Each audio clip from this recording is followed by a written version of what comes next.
शरणागत पाप पर्वतम गणयित्वा न तदीय षड्गुणम अणुमप्यतुलम हि मन्यते सहजानंद गुरुम भजे सदा।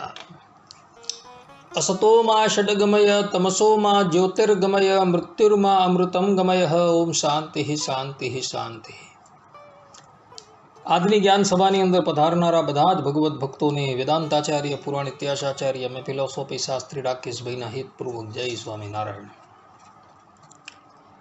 ગયા વખતની જ્ઞાન સભાની અંદર આપણે બધા શરણાગતિના જે 6 લક્ષણ જે છે આનુકૂલ્યસ્ય સંકલ્પ પ્રાતિકૂલ્યસ્ય વર્જનમ રક્ષિષ્યતિ ઇતિ વિશ્વાસો ગોપ્તૃત્વ વર્ણમ તથા આત્મનિક્ષેપ કાર્પણ્ય ષડવિધા શરણાગતિ। આ જે 6 લક્ષણો જે છે તેની અંદર 5 લક્ષણો જે કહેવામાં આવે છે આનુકૂલ્ય સંકલ્પ પ્રાતિકૂલ્યસ્ય વર્જનમ રક્ષિષ્યતિ ઇતિ વિશ્વાસો ગુપ્તૃત્વ વર્ણમ તથા આત્મનિક્ષેપ, એની ચર્ચા આપણે વિગતવાર કરી આવેલા હતા। અને આપણે 6થું લક્ષણ જે છે કાર્પણ્ય, એની ચર્ચા કરતા હતા।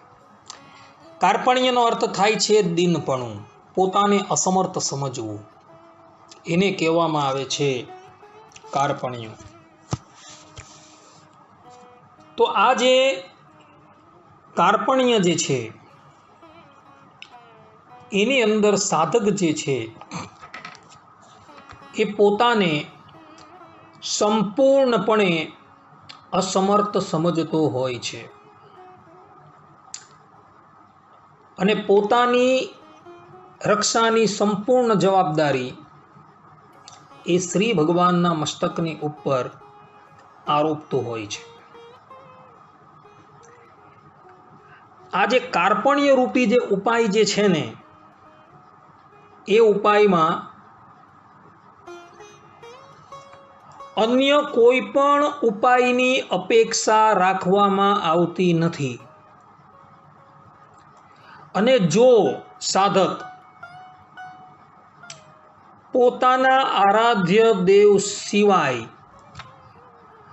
અન્ય વ્યક્તિ પાસે પોતાની રક્ષાની ઉપાયતા જો ઈચ્છે ને, તો ત્યાં થઈ જાય છે અન્યાશ્રય। અને અન્યાશ્રય થવો એ બહુ મોટો અપરાધ છે। નારદજી નારદ ભક્તિ સૂત્રની અંદર કહે છે કે અન્યાશ્રયાણામ ત્યાગો અનન્યાશ્રય, કે અન્યાશ્રયનો ત્યાગ કરો અને અનન્ય ભાવે ભગવાનનું ભજન કરો। શરણાગતિ જે છે એ શરણાગતિની અંદર અન્યાશ્રયને ભગવાન ક્યારેય પણ સહન કરી શકતા નથી। ભગવાન શ્રીમન નારાયણ પોતાના ભક્તના અનેકો અપરાધો હોય તો એ અપરાધોને ભગવાન ક્ષમા કરી દે છે, પરંતુ અન્યાશ્રયને ભગવાન ક્યારેય પણ સહન કરી શકતા નથી। એટલે જ માટે નારદજી અન્યાશ્રયનો ત્યાગ કરવાની અને અનન્યપણે ભગવાનને ભજવાની વાત કરી રહ્યા છે નારદ ભક્તિ સૂત્રની અંદર। રાવણ જેવા રાવણે અને ઇન્દ્રજીત જેવા ઇન્દ્રજીતે પણ જો અન્યાશ્રય કર્યો તો એ લોકો પણ જે છે એ લોકોએ પણ નિષ્ફળતા અનુભવેલી હતી। પ્રસંગ એવો હતો કે હનુમાનજી મહારાજ સીતાજીની શોધખોળ કરવા માટે જ્યારે લંકાપુરી પધારે છે અને સીતાજીની ભાળ મેળવીને પછી લંકાનો વિધ્વંસ કરી દે છે, ત્યારે ભગવાન શ્રી રામના દૂત એવા હનુમાનજીને પકડવા માટે રાવણ જે છે એ ઇન્દ્રજીતને મોકલે છે। અને ઇન્દ્રજીત જે છે એ બ્રહ્માસ્ત્રથી હનુમાનજીને બાંધીને રાવણની સન્મુખ જ્યારે ઉપસ્થિત કરે છે, અને તે સમયે રાવણના અનુચરો હનુમાનજી મહારાજને બ્રહ્માસ્ત્રથી બંધાયેલા જુએ છે અને એ અહીંથી ભાગી ન જાય એટલે માટે હનુમાનજીના શરીરની ઉપર બીજા દોરા ધાગા દોરડાઓ બધું પણ લપેટી દે છે, ત્યારે બ્રહ્માસ્ત્રના બંધનથી હનુમાનજી મહારાજ મુક્ત થઈ જાય છે. ગોવિંદરાજ સ્વામી રામાયણની ભૂષણ ટીકાની અંદર સ્પષ્ટ રૂપે લખે છે, અને બીજા મહાત્માઓ પણ પોતે કહે છે કે બ્રહ્માસ્ત્ર હનુમાનજીના બંધનમાંથી મુક્ત કેવી રીતના થઈ ગયું. અર્થાત કે બ્રહ્માસ્ત્રએ તો હનુમાનજીને બાંધેલા હતા, તો હનુમાનજી એનાથી મુક્ત કેવી રીતના થઈ ગયા, તેનો અર્થ કરતા મહાત્માઓ એ જ કહે છે કે જ્યારે હનુમાનજી મહારાજ બ્રહ્માસ્ત્રથી બંધાઈ ગયા હતા, ત્યારે એમના શરીરની ઉપર બીજા દોરડા ઇત્યાદિ જે છે એ લપેટવાની જરૂર ન હતી. અને આ પ્રમાણે જે રાક્ષસોએ કર્યું એટલે બ્રહ્માસ્ત્રનો મહિમા જે છે એ નિવૃત્ત થઈ ગયો, અને બ્રહ્માસ્ત્રના બંધનમાંથી હનુમાનજી મહારાજ મુક્ત થઈ ગયા હતા. અહીં પણ અન્યાશ્રય દેખાય છે ભક્તો. આવો જ એક પ્રસંગ જે છે એ શ્રીમદ ભાગવતની અંદર પણ જોવા મળે છે. શ્રીમદ ભાગવતના 10મ સ્કંધની અંદર 89મા અધ્યાયની અંદર એક પ્રસંગ આવે છે. પ્રસંગ એવો હતો કે એક વખત અર્જુનજી દ્વારકા નગરી પધારેલા હતા. હવે એવા સમય દરમિયાન દ્વારકાનો એક બ્રાહ્મણ જે છે એ રાજદ્વાર પર આવીને પોતાના મૃત બાળક જે છે તેને પોતાની ગોદની અંદર લઈને કલ્પાન કરતો હતો કે હું અણુશુદ્ધ ધર્મનું આચરણ કરું છું, છતાં પણ એક પછી એક મારા 10 દીકરાઓ જે છે એ કાળના મુખમાં જતા રહ્યા.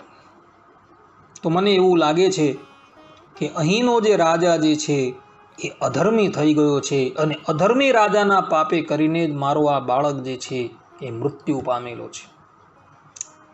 આ વાત જે છે એ અર્જુનજીએ સાંભળી એટલે અર્જુનજી એ બ્રાહ્મણની પાસે આવે છે અને બ્રાહ્મણને કહે છે કે બ્રાહ્મણ દેવતા શું થયું? ત્યારે બ્રાહ્મણ દેવતા એને કહે છે કે એક પછી એક મારા 10 બાળકો જે છે એ કાળના મુખની અંદર જતા રહ્યા છે. ત્યારે અર્જુનજીએ કહ્યું કે બ્રાહ્મણ દેવતા, તમે હવે કોઈ પણ જાતનો ભય ન રાખજો. હવે જ્યારે તમારે ત્યાં તમારી પત્ની પ્રસૂતિ કરે ને ત્યારે મને બોલાવજો. હું મારા સામર્થ્યથી એ મૃત બાળકને એનું મૃત્યુ આવતા હું રોકી દેવીશ, ને જો હું ન રોકું તો હું અગ્નિ સમાધિ લઈ લેવા. હવે આ તરફ શું થયું? 9 મહિના પૂર્ણ થયા બાદ આ બ્રાહ્મણની પત્ની જે છે એનો પ્રસૂતિકાલ સમીપ આવ્યો, એટલે આ બ્રાહ્મણ જે છે એ અર્જુનજીને બોલાવવા માટે આવે છે. તે સમયે અર્જુનજી ભગવાન શંકરને નમસ્કાર કરીને બ્રાહ્મણના ઘરે પધારે છે, અને આખા બ્રાહ્મણના ઘરને પોતાના બાણથી આવૃત કરી દે છે. એક પિંજરા જેવું બનાવી દે છે આખું એ બ્રાહ્મણના ઘરની ઉપર, કે જેથી કરીને સૂક્ષ્મ એવી કીડી પણ એની અંદર પ્રવેશી ન શકે. આ તરફ બ્રાહ્મણની પત્ની જે છે એણે જેવો બાળકને જન્મ આપ્યો ને આ વખતે શું થયું? એ બાળક મૃત્યુ તો ન પામ્યું, પરંતુ બાળક જે છે એ ત્યાંથી અદૃશ્ય થઈ ગયું. એટલે પેલો બ્રાહ્મણ જે છે એ અર્જુનજીને ખડી ખોટી સંભળાવવા લાગ્યો. હવે આ જે આખું ચરિત્ર જે છે એની ટીકા કરતા ભગવત પ્રસાદજી મહારાજ ભક્તરંજની ટીકાની અંદર સ્પષ્ટ રૂપે લખે છે કે આ સ્થાનની અંદર અર્જુનજીને અન્યાશ્રય થઈ ગયો છે. કારણ કે બ્રાહ્મણનું કાર્ય સિદ્ધ કરવા માટે જ્યારે એ તૈયાર થયો ત્યારે એ ભગવાન શંકરને વંદન કરે છે. અને ભગવાન શંકરને વંદન કરીને એ જાય છે. તે વખતે દ્વારકાની અંદર સાક્ષાત પરબ્રહ્મ પરમાત્મા શ્રીમદ નારાયણ પોતે મનુષ્ય રૂપ ધારણ કરીને બિરાજમાન હતા. તો એને વંદન કરવાને બદલે, એની પાસે સહાયતા માગવાને બદલે અર્જુનજીએ ભગવાન શંકરની પાસે સહાયતા માગી. આ અન્યાશ્રય થઈ ગયો છે. અને આ અન્યાશ્રયને લઈને પેલા બ્રાહ્મણનો બાળક જે છે એ ત્યાંથી અદૃશ્ય થઈ ગયો હતો. અને ત્યારબાદ અર્જુનજી જે છે એ શ્રી કૃષ્ણ ભગવાનની પાસે આવે છે અને બધી વાત કરે છે અને કહે છે કે હવે હું મારા આ શરીરને અગ્નિ દેવતાને સમર્પિત કરી દેવા. ત્યારે ભગવાન શ્રી કૃષ્ણ જે છે એ પોતે ભક્ત વત્સલ છે, શરણાગત વત્સલ છે. એ અર્જુનજીને ધીરજ આપે છે અને કહે છે કે તું ધીરજ રાખ. ત્યારબાદ ભગવાન શ્રી કૃષ્ણ અને અર્જુન જે છે એ શ્રી કૃષ્ણ ભગવાનના એક દિવ્ય રથની ઉપર બિરાજમાન થયા. અને એ રથ જે છે એ દ્વારકાપુરીમાંથી નીકળો અને 7 સમુદ્રને પાર કરી, 7 પર્વતોને પાર કરી, લોકાલોક પર્વતને પાર કરી, ગર્ભોદકની અંદર એ રથ પ્રવેશે છે. ગર્ભોદકની અંદર માયાનો અતિશય અંધકાર હતો. એ અંધકારની અંદર પેલા ગોળાઓ જે છે એ માર્ગ ભૂલી જાય છે. ત્યારે ભગવાન શ્રી કૃષ્ણ પોતાનું દિવ્ય સુદર્શન ચક્ર જે છે એને બોલાવે છે અને એ સુદર્શન ચક્રને અગાડી ચાલવાનું કહે છે. અને એ સુદર્શન ચક્ર જે પ્રમાણે પ્રકાશ કરતો જાય છે તે જ પ્રમાણે પેલા ઘોડાઓ અગાડી વધે છે. અને એ બધા જ એક એવા સ્થાનની અંદર આવ્યા કે જે સ્થાનની અંદર અતિશય પ્રકાશ હતો અને પ્રકાશની અંદર એ લોકો પ્રવેશે છે. એ પ્રકાશની અંદર એ લોકો પ્રવેશે છે. ત્યાં પોતાના ઘોડા અને રથ પરથી એ લોકો નીચે ઉતરે છે અને એ સ્થાનની અંદર પ્રવેશ કરે છે. તો એક સ્થાનની અંદર એક વિશાળ મહેલ હતો. એ મહેલની અંદર જે કૃષ્ણ ભગવાન અને અર્જુનજી જ્યારે પધારે છે તો ત્યાં એક શેષ શૈયાની ઉપર એક પુરુષ સૂતેલો હતો જેનું નામ હતું અનિરુદ્ધ. ભગવાન શ્રી કૃષ્ણ અને અર્જુનજી એમને પ્રણામ કરે છે. એ અષ્ટભુજાધારી એ પુરુષ જે છે એ ભગવાન શ્રી કૃષ્ણ પ્રત્યે કહે છે કે હે શ્રી કૃષ્ણ, હે અર્જુન, તમે બંને મારા જ અવતારો છો. તમને બંનેને જોવા માટે જ અમે પેલા બ્રાહ્મણના બાળકો જે છે તેને અદૃશ્ય કરી દીધેલા હતા. માટે હવે આ બાળકોને તમે લઈ જાઓ અને તમારું કાર્ય પૂર્ણ થઈ જાય ત્યારબાદ તમે પુનઃ અમારી પાસે આવી જાઓ. ભગવાન શ્રી કૃષ્ણ અને અર્જુન એ પુરુષને કહે છે કે જેવી તમારી આજ્ઞા, એમ કહીને પેલા 11 બાળકો જે છે લઈને પુનઃ દ્વારકાપુરીમાં આવે છે અને એ બ્રાહ્મણોને એ બાળકો સુપ્રત કરે છે. કહેવાનું તાત્પર્ય અહીં એવું છે કે અર્જુનજીએ કેવલ ભગવાન શંકરને પ્રણામ કર્યા અને એમની પાસે સહાયતાની અપેક્ષા રાખીને ત્યાં જેનો અન્યાશ્રય થઈ ગયો હતો. અને એને લઈને એનું શરણાગતિનું જે લક્ષણ જે છે એ ભંગ થઈ ગયું હતું અને એને લઈ એના પર વિપત્તિ આવીને ઊભી રહી ગઈ હતી. માટે જે ભગવાનના શરણાગત ભક્ત છે એણે ક્યારેય પણ પોતાના આરાધ્ય દેવ સિવાય અન્ય કોઈની પણ સહાયતા માગવી નહીં. એ સિદ્ધાંત વાત છે. કારણ કે ભગવાન બધું સહન કરી શકે છે પરંતુ અન્યાશ્રય ક્યારેય પણ સહન કરી શકતા નથી. અન્યાશ્રય મનુષ્ય ક્યારે કરે કે જ્યારે મનુષ્ય પોતાના આરાધ્ય દેવ જે છે તેની અંદર ન્યૂનતા જુએ અને બીજા બધા જે દેવી દેવતાઓ જે છે તેની અંદર પ્રબળતા જુએ, પૂર્ણતા જુએ, ત્યારે એ પોતાના આરાધ્ય દેવને મૂકીને એ તરફ આકર્ષિત થઈ જાય છે. ભક્તો, આ જગતની અંદર જે પણ કંઈક ઐશ્વર્ય છે, જે પણ કોઈક શક્તિ છે, જે પણ કોઈક સામર્થ્ય ઇતર દેવી દેવતાઓ પાસે છે ને, એ બધું જ ઐશ્વર્ય, બધું જ સામર્થ્ય જે છે એ શ્રીમદ નારાયણે એ દેવી દેવતાઓને આપેલું છે. અને શ્રીમદ નારાયણના સામર્થ્યથી સામર્થ્યવાન થઈને એ દેવી દેવતાઓ ભક્તોને, એટલે કે પોતપોતાની આરાધના કરનારા ભક્તોને મનોવાંછિત વસ્તુ પ્રદાન કરે છે. તો એવા એ પરબ્રહ્મ પરમાત્મા જે છે એ આ સંપૂર્ણ જગતની અંદર રહેલા જે પણ કોઈ જીવ પ્રાણી માત્ર છે, દેવી દેવતાઓ છે, એ બધાને જ સામર્થ્ય આપનારા એ પોતે છે. તો એ ભગવાનની અંદર કેટલું સામર્થ્ય હશે, પરંતુ ભક્ત જે છે એ ધીરજ રાખતો નથી અને ઇતર દેવી દેવતાઓની અંદર કંઈક વધારે દેખાય તો એની તરફ એ આકર્ષિત થઈ જાય છે. ભક્તો માટે પ્રાણ કંઠની અંદર પણ આવી જાય ને તો પણ શ્રીમદ નારાયણને મૂકીને ઇતર દેવી દેવતાઓની પાસે ક્યારેય પણ આપણે સહાયતા માગવી જ ન જોઈએ. કેટલાક લોકો અમને પૂછતા હતા કે ઇતર દેવી દેવતાઓ જે છે તેની આરાધના જે છે એ આપણે ભગવાન શ્રીમદ નારાયણની સ્મૃતિ ચિરંજીવી રહે એટલે માટે કરી શકાય કે ન કરી શકાય?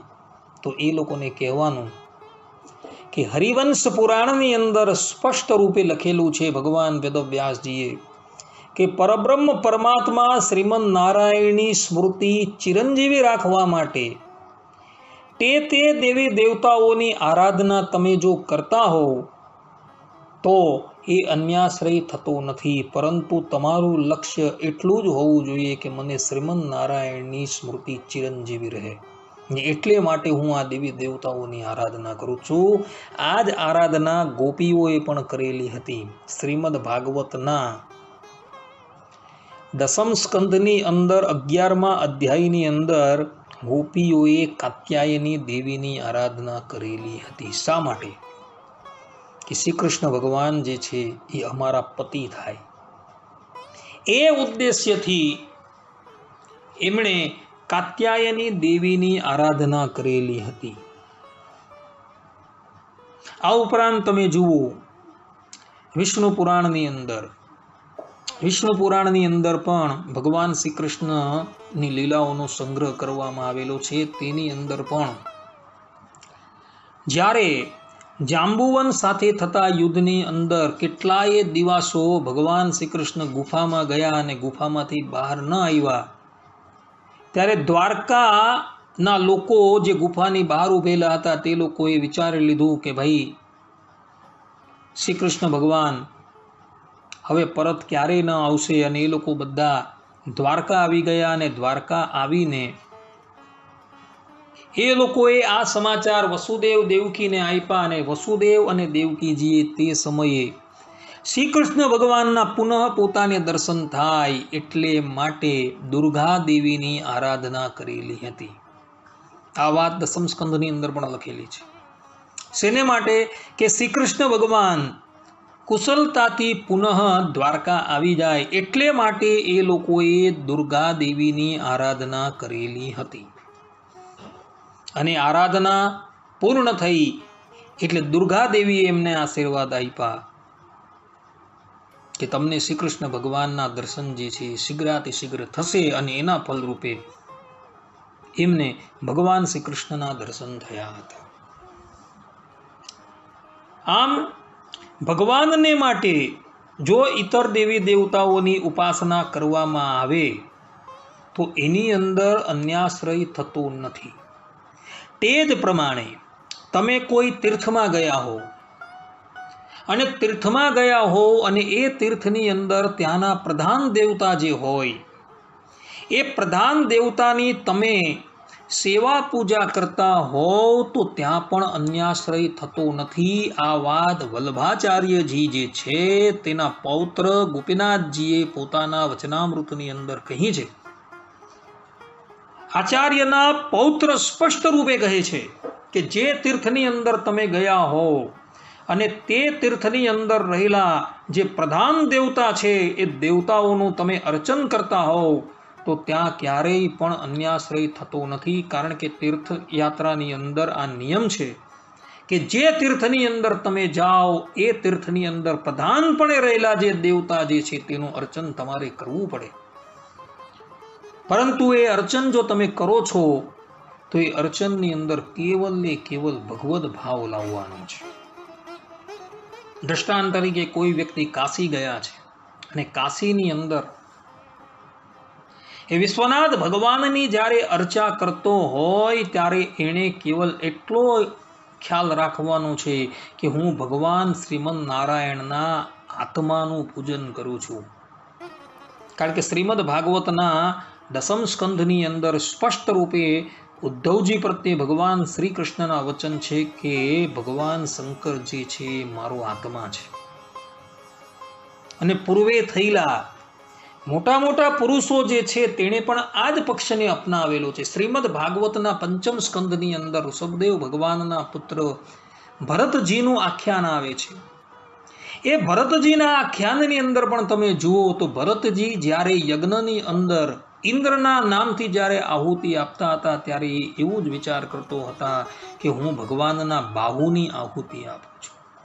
અને આ જ બાબત જે છે વાસુદેવ મહાત્મયની અંદર ઉપરીચર વસુના પ્રસંગની અંદર પણ જોવા મળે છે. ઉપરીચર વસુ પણ જ્યારે યજ્ઞની અંદર ઇતર દેવી દેવતાઓનું આહુતિ આપતા હતા ત્યારે સ્પષ્ટ રૂપે એ ભગવાનની ભાવનાથી જ આહુતિ આપતા હતા.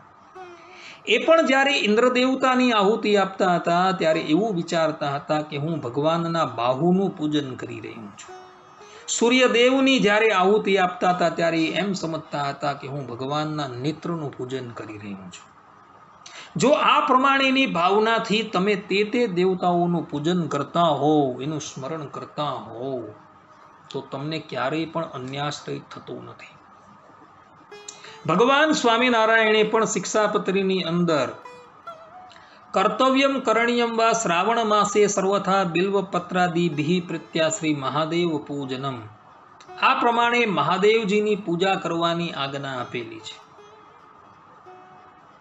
પરંતુ આ જે પૂજન જે છે એ પૂજનની અંદર ભાવ એવો જ લાવવાનો છે કે હું ભગવાનના પરમ ભક્ત એવા વૈષ્ણવ ભગવાન શંકરની પૂજા કરી રહ્યો છું.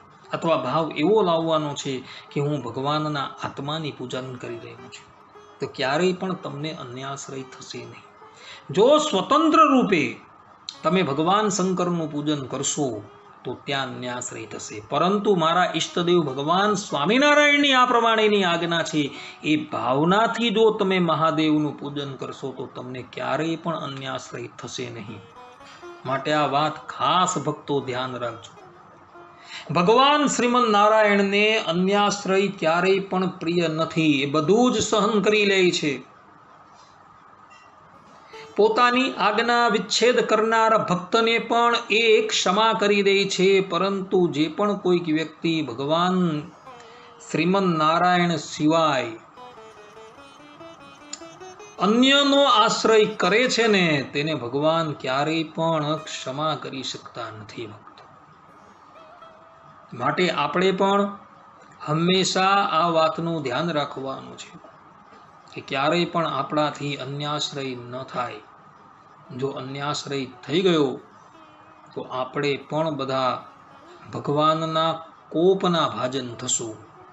પછી ભગવાનને ગમે એટલું તમે પુકારો, શ્રીમદ નારાયણ તમારી મદદ કરવા, તમારી સહાયતા કરવા ક્યારેય પણ આવશે નહીં.